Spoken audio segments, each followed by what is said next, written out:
The Lallin Top Show is brought to you by Pagar Khata. Download the app now. मालिक, क्या इस बार भी late होगा पगार? पप्पू का, राजू का, छोटू का, सबके पगार का हिसाब करेगा तेरा मालिक मिनटों में। वो कैसे? पगार खाता के आकर्षक फीचर्स के साथ, क्योंकि स्टाफ खुश रहेगा तभी तो बिजनेस आगे बढ़ेगा। आज ही पगार खाता डाउनलोड करें।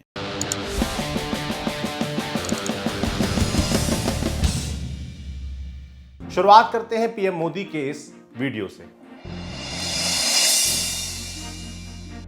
साथियों, डॉक्टर आम्बेडकर कहते थे, मेरे 3 उपास्य देवता है, ज्ञान, स्वाभिमान और शील, यानी नॉलेज, सेल्फ रिस्पेक्ट और पोलाइटनेस। जब नॉलेज आती है तभी सेल्फ रिस्पेक्ट भी बढ़ती है। सेल्फ रिस्पेक्ट से व्यक्ति अपने अधिकार, अपने राइट्स के लिए अवेयर होता है और इक्वल राइट से ही समाज में समरसता आती है और देश प्रगति करता है। हम सभी बाबा साहब के जीवन संघर्ष से परिचित हैं। इतने संघर्षों के बाद भी बाबा साहब जिस ऊंचाई पर पहुंचे वो हम सभी के लिए बहुत बड़ी प्रेरणा है।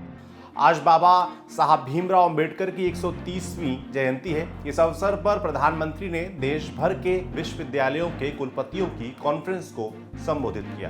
प्रधानमंत्री ने बाबा साहब को नमन करते हुए उनके संघर्ष को सलाम किया। बाबा साहब भीमराव अंबेडकर का जन्म 14 अप्रैल 1891 को मध्य प्रदेश के महू में हुआ था। देश का संविधान बनाने में उनका महत्वपूर्ण योगदान था। आजादी के बाद वे देश के पहले कानून मंत्री बने थे।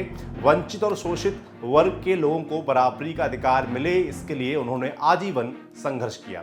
हमारे देश की बड़ी आबादी जो लंबे समय से शोषण और भेदभाव झेलती आ रही थी, उसे संगठित करने, शिक्षित करने और मुख्य धारा में लाने के लिए बाबा साहब ने लंबी लड़ाई लड़ी। अब चलते हैं सुर्खियों पर।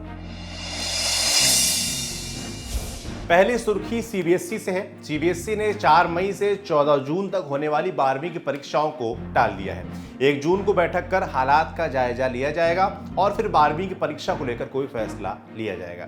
जबकि 10वीं की परीक्षा को सीबीएसई ने पूरी तरह से रद्द करने का फैसला किया है।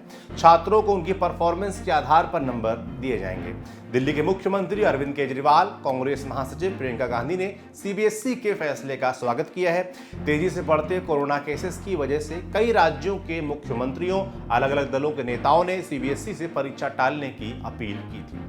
आज सुबह प्रधानमंत्री नरेंद्र मोदी ने शिक्षा मंत्री और अधिकारियों के साथ बैठक की थी, जिसके बाद यह फैसला लिया गया है। देश भर में करीब 30 लाख बच्चों को सीबीएसई की परीक्षा में हिस्सा लेना है। सीबीएसई के अलावा मध्य प्रदेश बोर्ड ने भी 10वीं और 12वीं की परीक्षाएं 1 महीने के लिए स्थगित कर दी हैं। दूसरी सुर्खी उत्तर प्रदेश से है।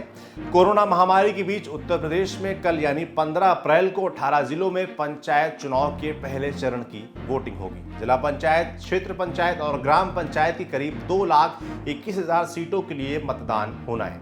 पंचायत चुनाव में मतदान के लिए गुजरात, दिल्ली और महाराष्ट्र जैसे राज्यों से भी बड़ी संख्या में लोग आ रहे हैं। ऐसे समय में जब कोरोना से हालात बिगड़ते जा रहे हैं, रोज संक्रमितों की संख्या नए रिकॉर्ड बना रही है, राजधानी लखनऊ में हालात बेकाबू हो गए हैं, उसी समय में पंचायत चुनाव कराने पर सवाल भी उठ रहे हैं।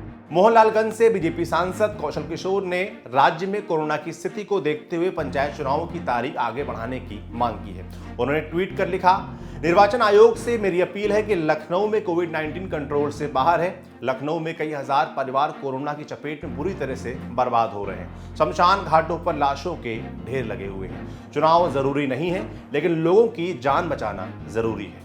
बीते 24 घंटों में यूपी में कुल 18,021 नए मामले सामने आए हैं, जबकि 85 लोगों की मौत हो गई। राज्य में कुल एक्टिव केसेस की संख्या 95,980 है। आज मुख्यमंत्री योगी आदित्यनाथ और पूर्व मुख्यमंत्री अखिलेश यादव की कोरोना रिपोर्ट भी पॉजिटिव आई है। इससे पहले कैबिनेट मंत्री आशुतोष टंडन और मुख्यमंत्री कार्यालय के स्टाफ सहित कई अधिकारियों की रिपोर्ट भी पॉजिटिव आई थी।